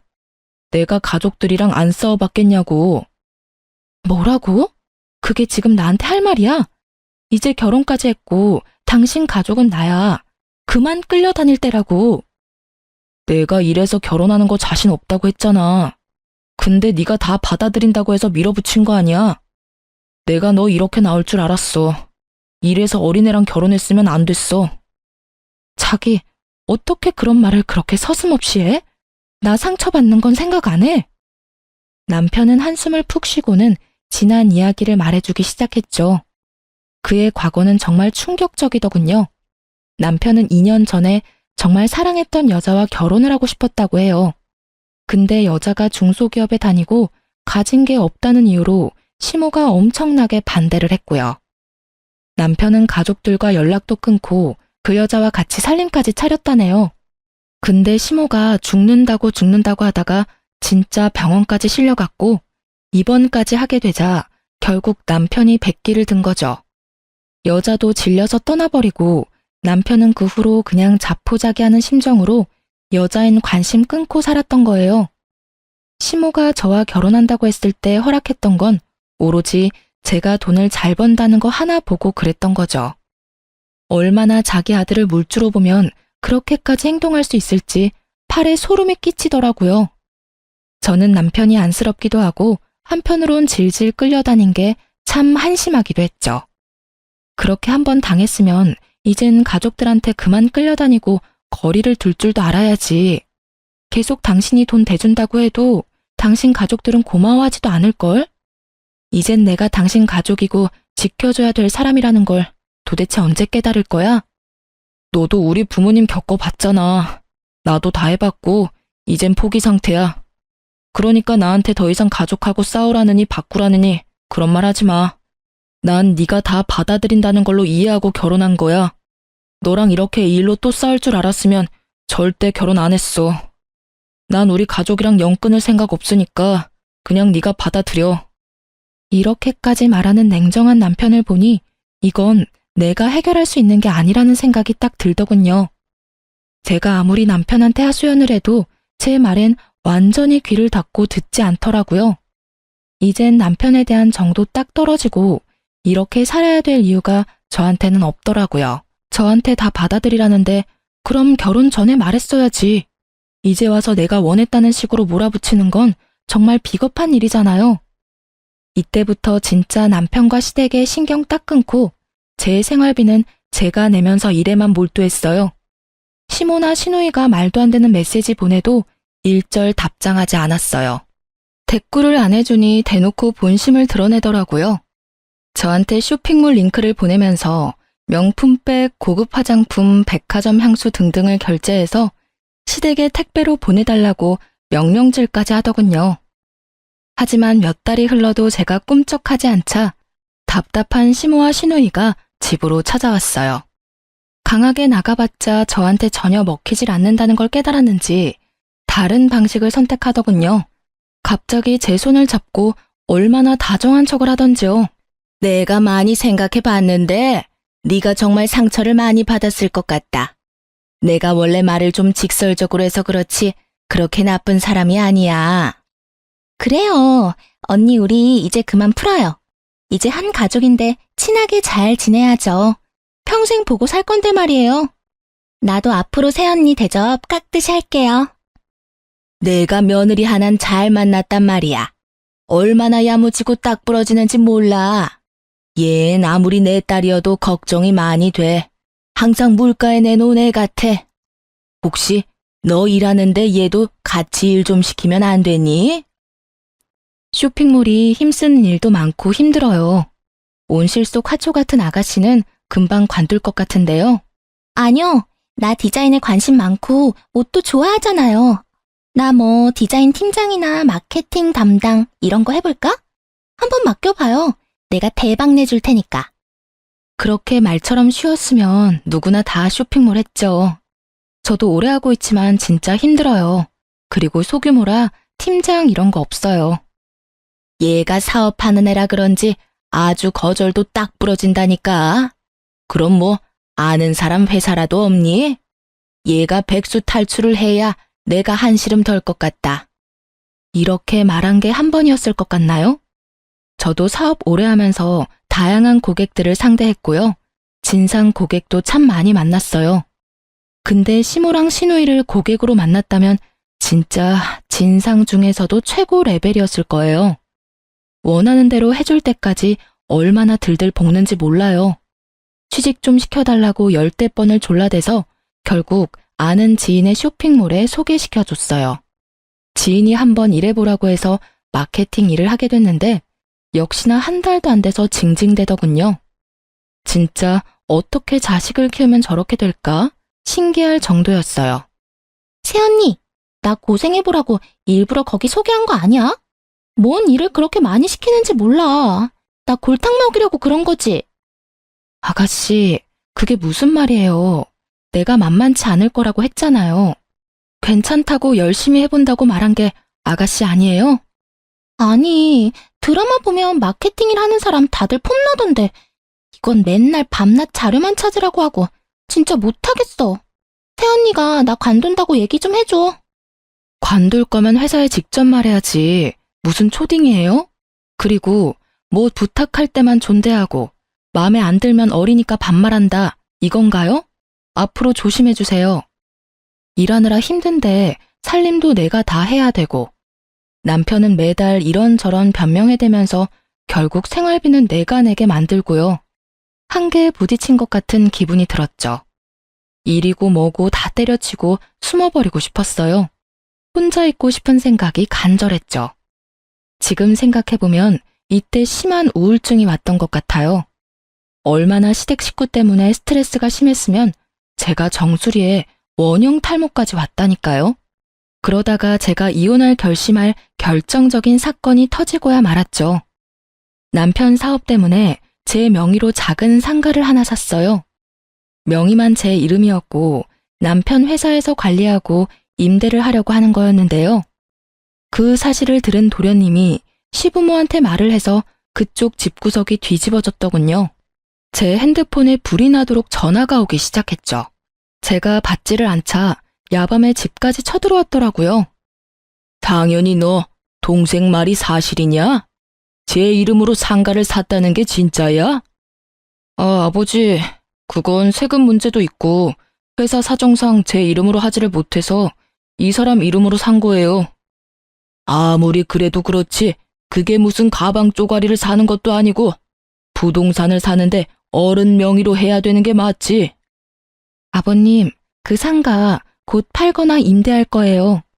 저는 잠깐 명의만 빌려준 거예요. 제가 몇십 년 갖고 있는 것도 아니고 창현 씨가 저한테 선물로 사준 것도 아닌데 왜 화를 내시는지 이해가 안 가네요. 얘 말하는 거 봐. 네가 알랑방구 껴가면서 사달라고 했을지 누가 알아? 그런 건물은 당연히 가족 중에서도 어른 명의로 해야 되는 거다. 그러니까 아버님 이름으로 돌려라. 아무리 설명을 해도 벽에 가로막힌 것처럼 답답했는지 남편도 버럭 화를 냈죠. 여러 문제가 있어서 명의는 못 바꾼다고요. 왜 말도 안 되는 걸로 고집을 부려요? 저 피곤하니까 이만 가세요. 얼른 집에 가시라고요. 남편이 시부모를 현관문 쪽에서 밀어서 거의 내쫓다시피 했습니다. 시모가 나가면서도 뭐라고 했는지 아시나요? 그 말 들으면 진짜 기함을 하실 거예요. 너가 얘랑 결혼해서 변했어. 예전 같으면 당연히 우리한테 먼저 말했을 일을 저 여우 같은 게 집안을 아주 쑥대밭으로 만들었다고. 상현이 너 정신 차려라. 그 후로 남편도 대꾸를 안 하니까 저와 남편한테 울면서 전화를 해대고요. 시누이는 시모가 알아 누워있는 동영상을 찍어서 보내고 별 난리를 다 치더군요. 당신이 당신 가족들 진정 좀 시켜 설명을 확실히 하던가. 아님 원하시는 대로 아버님 명의로 바꿔. 나 진짜 지긋지긋해서 못 살겠다고. 당신 가족들 진짜 이상한 거 알아? 아무리 그래도 시부모님한테 당신들 가족들이 뭐야. 말 좀 예쁘게 안 할래? 좀만 더 참으면 잠잠해지실 테니까 기다려. 내가 이런 거 한두 번 당한 줄 알아? 말대꾸하면 더 심하게 하시니까 기다리라고. 그리고 우리 부모님 나쁘게 말하지 마. 제가 스트레스 받아서 밥도 못 먹고 정상이 아닌 걸 아는지 모르는지 무조건 자기 가족 욕하지 말라고 기다리라고만 하는 남편놈한테도 진절머리가 났어요. 저는 돈동거리는 이 인간들한테 확실한 복수를 하고 이 결혼 생활을 끝낼 결심을 했죠. 저는 직원들한테 사무실을 옮기기로 했다고 하고 한 달씩 유급 휴가를 줬어요. 그리고는 사무실 짐을 대충 빼고 버릴 것 위주로 마구 흐트려놨죠. 저는 다급하게 남편을 불렀어요. 남편이 제가 우는 소리를 처음 들어서 놀랐는지 한달음에 달려왔더라고요. 여보, 어떡해. 나 완전히 망했어. 도대체 무슨 일이야? 사무실에 집은 다 어디 갔어? 확실히 얘기를 해야 도와줄 거 아니야? 저는 어린애처럼 울면서 혼신의 힘을 다해 연기했죠. 내가 사실 당신한테 말을 못했는데 요즘 사업이 너무 힘들어져서 빚을 많이 졌어. 근데 디자인 도용으로 소송까지 갔다가 그것도 이번에 패소하고 완전히 망해버렸어. 여보, 어떡해? 당신도 힘든데 나 도와줄 수 있어? 그래? 나한테 미리 말을 하지. 난 당신이 생활비도 다 내주길래 사업이 잘 되는 줄 알았지. 빚이 얼마 정도인데? 당신도 요즘 힘든 거 아니까 내가 생활비는 내려고 했지. 빚이 사채까지 써서 20억이야. 뭐? 20억? 사채까지 썼다고? 당신 진짜 미쳤어? 겁을 상실했구나. 남편이 잘 나가는 사업가니까 나도 당신 믿고 사업 좀 크게 벌렸어. 당신한테 20억은 별거 아니잖아. 그치?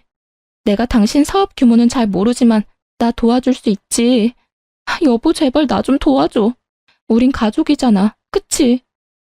일단 그만 울고 좀 진정해. 해결 방법을 찾아보긴 해야지.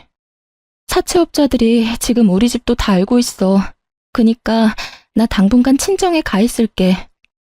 그래, 좋은 생각이야. 무슨 일 생길지도 모르니까 당분간 집에 오지 마. 저는 속으로 쾌재를 부르며 필요한 짐만 챙겨서 제가 미리 구해둔 오피스텔로 들어갔죠. 지금 친정으로 가봤자 부모님 걱정만 시킬 테니까요. 나이 많은 남자랑 결혼한다고 처음부터 부모님을 걱정시켰던 결혼이어서 보란듯이 더욱 잘 살고 싶었거든요. 결자 해지라고 저 스스로 끝까지 마무리 짓고 싶었답니다. 저는 그 뒤로 3일 동안 남편한테 울면서 도와달라고 전화해서 하소연을 했어요. 남편 가족들한테도 매일 몇 번씩 도와달라고 너무 힘들다고 메시지를 보냈죠. 그것들이 저한테 했던 대로 똑같이 해줬어요. 웃긴 건 뭔지 아시나요? 저한테 한 번도 답장을 안 했다는 거죠. 5일째 됐을 때 이만하면 지들끼리 충분히 결론을 내렸겠다 싶어서 시부모 집으로 쳐들어갔죠. 일부러 몰골도 초췌하게 하고 옷도 일부러 이상하게 입고 정신이 하나도 없는 여자처럼 보이도록 했거든요. 제가 들어가자 모두 화들짝 놀라는 꼴이 웃기던지요. 어머니, 제가 그렇게 전화를 했는데 왜 안 받으세요? 어머니, 저 좀 도와주세요. 사채업자가 매일 전화와서 진짜 미칠 것 같아요. 응? 내가 뭔 힘이 있어야 도와주지. 우리 집에 돈이 어딨니? 그럼 제 명의로 된 상가 팔아도 될까요? 아버님이 명의 넘기라고 하셨던 거요. 그거밖에는 지금 빚 갚을 길이 없어요. 뭐라고? 뭔 말도 안 되는 소리야. 얘가 남의 집 재산 다 말아먹으려고 작정했어? 야, 너 당장 그 명의 시아버지로 돌려. 손끝 하나 대기만 해봐. 내가 너 가만 안 둬. 어머니, 저 정말 서운해요. 언제나 한 가족이라면서요. 다 같이 돕고 살아야 된다면서요. 그래서 저한테도 맨날 용돈 달라고 하고 뭐 사달라고 하신 거 아니에요? 이젠 어머니가 저 좀 도와주셔야죠. 어머, 새언니. 너무 무서운 사람이다. 그렇게 도도하게 굴 땐 언제고 지금은 완전 돈에 미친 사람 같네? 너무 무섭다. 오빠, 언니랑 그냥 헤어져. 아가씨, 그게 무슨 말이에요? 부부끼리 가족끼리 도와줘야지. 지금 나한테 오빠랑 이혼이라도 하라는 소리예요? 그럼 내 빚은 어떡하고요? 가족은 무슨 가족? 너는 그냥 우리 아들이 데리고 놀던 장난감 같은 거야. 괜찮은 장난감인 줄 알았는데 이거 완전 불량이네. 어디 감히 우리 집안을 말아먹으려고 돈을 달래? 니네 부모한테나 가서 말해. 우린 너 같은 거 필요 없으니까 당장 우리 아들한테서 떨어져. 저는 남편을 붙들고 우는 소리를 했죠. 진짜 웃기게도 남편이 제 손을 슬쩍 피하더라고요. 여보, 당신 저런 말 듣고 왜 가만히 있어? 당신도 나랑 이혼하려고 그러는 거야? 나 버리면 안 돼. 여보, 제발 도와줘. 역시나 시모는 실망을 시키지 않더라고요. 이미 이혼 서류까지 다 준비해놓고 있었거든요. 제 얼굴에 들이밀고 도장 찍으라면서 흔들어대는 꼴이라니. 근데 더 웃긴 건 뭔지 아세요? 저도 다 예상하고 도장을 가져갔다는 거죠. 저는 속으로 이 바보들을 실컷 비웃어줬답니다. 내가 안 그래도 가족들이랑 얘기를 해봤는데 당신 빚이 너무 커서 우리가 갚기엔 너무 힘들 것 같아. 그리고 이대로 가면 당신 빚 때문에 우리한테도 갚으라고 압박이 오잖아. 빚 때문에 위장 이혼도 많이 하는 추세니까 우리도 일단 이혼을 하는 게 어떨까? 그럼 위장 이혼을 하잔 말이야? 난 이혼하면 진짜 끝이야. 진짜 이혼이라고. 그래도 괜찮아? 그래도 일단은 너무 빚이 많으니까 이혼은 하는 게 최선인 것 같아. 당신이 이런 마음인지 몰랐네. 그래, 알았어. 내가 벌린 일인데 당신한테만 해결해달라고 할 순 없겠지. 알았어. 이혼해줄게. 나중에 후회하지나 마. 저는 이혼 서류에 도장을 찍었죠. 제가 너무 쉽게 계략에 걸려들었다고 생각했는지 시모와 시누이는 우쭐하는 표정이 가관이었네요. 그놈의 상가는 이혼하면서 남편 명의로 돌렸죠. 사실 그 상가는 남편은 대출을 받을 수가 없어서 저한테 부탁을 해서 제 이름으로 대출받아서 매매했던 거였거든요. 대출받는 게 너무 싫어서 거절을 여러 번 했는데도 남편이 계속 죽는 소리를 해서 어쩔 수가 없었죠. 이번 한 번만 도와줘. 6개월 안에는 살 사람 찾을 거야. 최대 6개월만 대출이자 낸다고 생각해줘. 내가 상가 팔면 절반 당신한테 줄게. 이거 진짜 괜찮은 거라 몇 억은 금방 올라. 근데 그렇게 큰 돈을 대출받는 건 좀 그래. 만약 안 팔리면 어떡하려고 그래? 이거 지금 살려는 사람이 얼마나 많은 줄 알아? 내가 이런 일 한두 번 하는 게 아니야. 그러니까 이번 한 번만 도와줘. 응? 그렇게 산 완전 깡통 상가였는데 시짜 인간들은 그걸 어떻게든 자기 명의로 하려고 억지를 썼던 거죠. 이혼 확정될 때까지 그놈의 상가가 팔렸다는 소리 들어본 적이 없네요. 어차피 이젠 저와는 상관없는 일이지만요. 시모 덕분에 저는 아주 쉽게 이혼을 할 수가 있었어요. 일부러 이혼 확정되는 3달 후까지 간간히 남편한테 연락해서 미련 남은 척, 빚 때문에 힘든 척 했답니다. 같이 살던 아파트는 어차피 남편 명의로 풀대출 받아서 전세로 얻었던 거라 미련 없이 주고 나왔고요. 자기 딴엔 버림받은 제가 안 되어 보였던지 따로 2천만 원을 주더군요. 웬 떡이냐 싶어서 군소리 없이 받고 나왔답니다. 그리고 드디어 이혼 확정까지 받았고 전 완전한 자유가 됐죠. 요즘 이혼 소송 들어가면 몇 년씩 걸리는 사람들도 많다고 들었거든요. 아는 언니도 이혼 소송하느라 스트레스 엄청 받는 걸 옆에서 지켜본 터라 더욱 겁이 났었어요. 어떻게 이혼을 해야 되나 진짜 걱정이었는데 손 안 대고 코푼격으로 너무 쉽게 해결이 된 거 있죠? 그것보다 시짜 인간들 연락도 안 받고 목소리 안 듣고 사니까 진짜 행복하더라고요. 전 사무실도 다시 확장해서 새로운 곳에 열었고 결혼하기 전에 저처럼 신나게 일했어요. 정말 말 그대로 새로운 삶을 사는 것 같았어요. 믿을 인간 하나도 없다더니 남편 놈도 이혼하고 나선 저한테 연락을 딱 끊어버리더라고요. 제가 돈 빌려달라고 할까봐 어지간히 겁을 먹었나 보죠. 근데 세상은 참 좁잖아요. 좀 더 조심을 했어야 했는데 남편 놈이 이전한 사무실을 어떻게 알고 그 앞으로 와서 기다리고 있더라고요. 멀쩡하게 산다길래 설마 하면서 왔는데 이게 지금 무슨 상황이야? 다 망했다며. 근데 이렇게 다시 사무실을 차렸다고? 갑자기 다 잘 돼서 이젠 괜찮아. 여긴 어떻게 알고 온 건지는 모르겠지만 이제 그쪽이랑 상관없으니까 모른 척하고 가죠. 우연히 네 친구 만나서 너는 괜찮냐고 하니까 너 망한 적 없다던데. 진짜 빚이 20억 아니었지? 나한테 거짓말한 거야? 왜 그런 건데? 설마 나랑 이혼하려고 그랬어? 설마 그런 거야? 너도 역시 다른 여자들이랑 다를 게 없구나. 우리 식구들 넌절머리 나서 일부러 그런 거네. 와, 진짜 웃긴다. 내가 이혼하자고 그랬어? 그쪽에서 먼저 이혼하자고 한 거 잊었어? 이미 다 끝난 마당에 이런 얘기하는 것도 지겨워. 그쪽 가족들 다시 생각하기도 싫으니까 그만 가. 여보, 나랑 잠깐 얘기 좀 해. 내가 당신이 잘못했다고 그런 말 하려고 온 게 아니야. 나 요즘 너무 힘들어. 속 터놓고 말할 사람도 없고. 네가 이혼하자고 했을 때 내가 한 말 기억 안 나? 후회하지 말라고 했지. 우리가 얼굴 맞대고 속 터놓고 말할 사이야?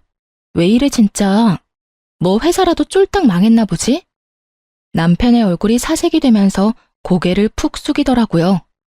이제 나이가 50이 다 돼서 그런지 머리가 하얗고 주름도 보이는데 대체 왜 이런 남자가 좋아 보였는지 제 자신을 진짜 때려주고 싶더라고요.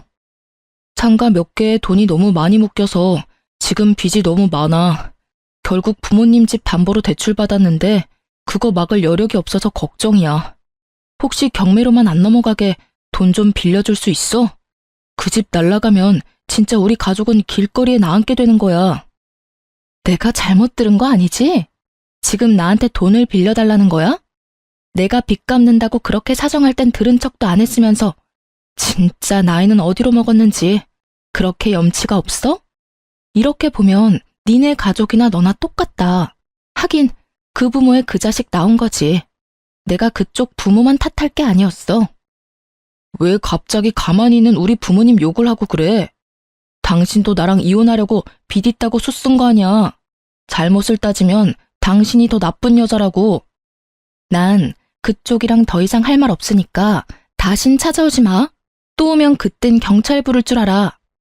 저는 그놈을 밀치고 사무실로 들어가 버렸어요. 한참을 밖에서 어슬렁거리다가 가더라고요. 그 후로도 몇 번이나 밖에 서 있는 걸 봐서 소름 끼쳤어요. 한동안 직원들에게 재택근무한다고 말해두고 한 달 정도를 사무실에 안 나갔답니다. 이젠 안 찾아오겠지 하고 사무실에 나간 그날에 이번엔 누굴 마주쳤는지 아시나요? 맞아요. 다시는 마주치고 싶지 않은 그 얼굴. 생각만 해도 소름 끼치는 그 얼굴. 시모와 신우이였어요. 항상 얼굴이 번들번들하게 화장하고 다니던 시모가 아주 초췌해진 얼굴로 저를 보자마자 헐레벌떡 달려오는 게 아니겠어요? 모르는 사람이 보면 엄청 반가운 사람 만난 줄 알겠더군요. 제 손을 덥석 잡고는 눈물까지 글썽거리더라고요. 예, 아가야. 내가 널 만나려고 얼마나 기다렸는 줄 아니? 우리 아가 보고 싶었다. 새언니, 오빠한테 얘기 다 들었어요. 망한 거 아니라면서요? 그럼 지금 사업 잘 되고 있는 거 맞죠? 그거면 된 거죠 뭐. 새언니, 제발 우리 좀 도와줘요. 여기가 어디라고 찾아와서 이난동이에요. 당장 꺼져요. 당신들이라면 자다가도 열이 받아서 내가 벌떡 일어난다고. 내가 이혼하라고 그랬던 거는 나도 너무 가슴이 아팠어. 그래도 그 빚을 같이 갚느니 남은 가족들은 살아야 되지 않겠니? 그래도 이렇게 잘 됐다니까 내가 얼마나 마음이 좋은지 모른다. 아가야, 우리 좀 도와다오. 지금 상현이 빚 때문에 우리 집이 날아가게 생겼다. 새언니, 집이 경매 넘어가는 것만 막아줘요. 내가 언니한테 서운하게 했다면 이렇게 빌게요. 내가 앞으로 정말 잘할게요. 그래, 우리 예전 일은 어쩔 수 없었잖아. 지나간 일은 다 잊고 우리 애랑 재결합해서 다시 열심히 상현이 사업 일으켜보자 하가. 시모는 제가 꿈쩍도 하지 않으니까 제 앞에 무릎까지 꿇고 두 손을 싹싹 빌기까지 하더라고요. 하지만 어떻게든 돈을 받아내려는 가증스러운 연기라는 걸 너무나 잘 알고 있었어요. 딱 들어보니까 남편이 제가 사업이 망하려고 했다가 다시 잘 됐다고 둘러댄 모양이더라고요. 저는 코웃음을 치며 말했죠. 내 가족도 아닌데 생판 남의 집이 넘어가든 말든 내가 무슨 상관이에요? 웃겨 정말. 그리고 아줌마가 내 머리 꼭대기에 올라가 있는 것 같죠?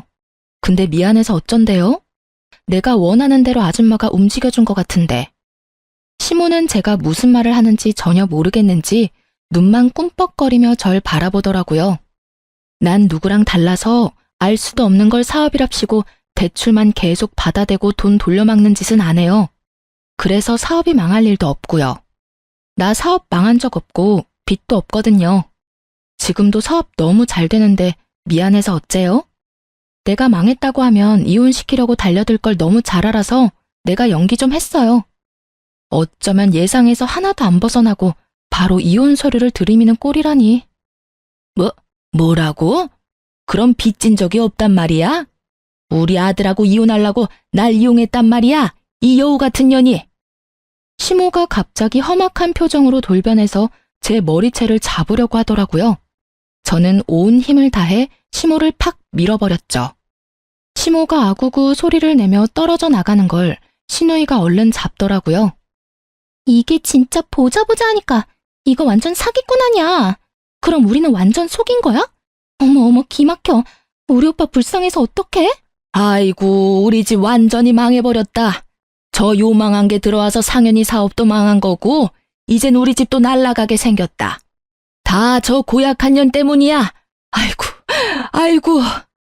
시모가 길바닥에서 아주 세상 떠나가라 통곡을 하기 시작했어요. 마침 연락을 받은 전 남편이 딱 맞춰 도착했더라고요. 시모를 마주쳤을 때 바로 달려오라고 메시지를 보내놨거든요.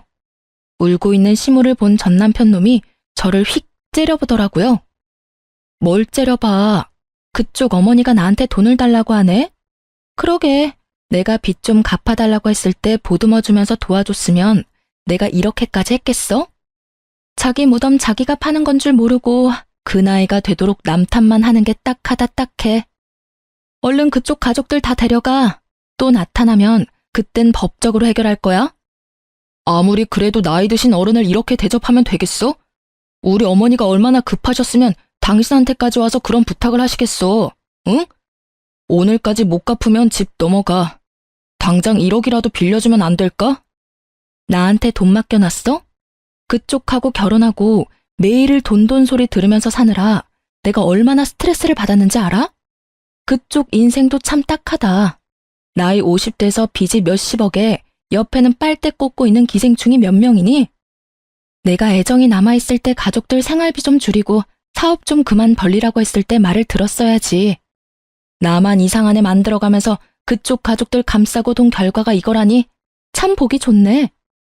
분해서 부들부들 떨고 있는 그 인간들을 뒤로하고 전 당당하게 사무실로 들어갔어요. 그 뒤로 쪽팔렸는지 다시 찾아오지는 않더라고요. 결국 그 집구석의 아파트는 경매로 넘어갔고 전 남편 놈은 빚쟁이들 피해서 숨어 다니는 처지가 됐다고 해요. 전 남편 놈이 울면서 전화가 한 번 와서 받아봤는데요. 너만 그렇게 나 안 버렸어도 내가 이렇게는 안 됐어. 세상에서 제일 무서운 게 여자야. 엄마도 그렇고 너도 그렇고. 내가 20년 동안 번 돈 다 갖다 줬는데 나 망하니까 나한테 알리지도 않고 다들 이사 갔더라. 나 모르게 자기들은 모은 돈이 있었던 거지. 참나. 하소연만 하다가 쪽팔렸는지 얼른 끊어버리더군요. 자기가 망하고 나니까 지 부모까지 자기를 외면했다면서 왜 이렇게 살았는지 모르겠다고 펑펑 울더라고요. 결국은 낙동강 오리알 처지가 된 전 남편이 불쌍하기도 했지만 어쩌겠어요. 와이프 버리고 가족을 선택한 대가겠죠. 치자 인간들도 다 망해버리길 바랬는데 소식을 모르니 알 수가 없네요. 하지만 분명 잘 살지는 못할 거예요. 지금껏 장남 등에 빨대 꽂고 살다가 갑자기 돈을 벌 수는 없을 테니까요. 이젠 저와는 무관한 사람들이니 그냥 훌훌 털고 다 잊어버리려고 해요. 그렇게 이혼한 지 벌써 3년이 넘어가네요. 저는 지금까지 제 사업 열심히 하면서 잘 지내고 있어요. 이젠 나이가 있어서 생활용품을 메인으로 파는데 그쪽도 매출이 워낙 좋아서 직원도 얼마 전에 2명이나 더 뽑았고요. 앞으로 결혼으로 내 팔자 꼬는 짓은 절대 안 하려고 남자도 아예 안 만난답니다. 소처럼 일해서 곧 강남에 제 소유의 아파트를 사는 그날까지 열심히 달려보려고요. 제 사연을 읽어주신 여러분도 모두 갖고 계신 소원 다 이루어지시길 진심으로 바랄게요. 제 이야기를 들어주셔서 감사합니다.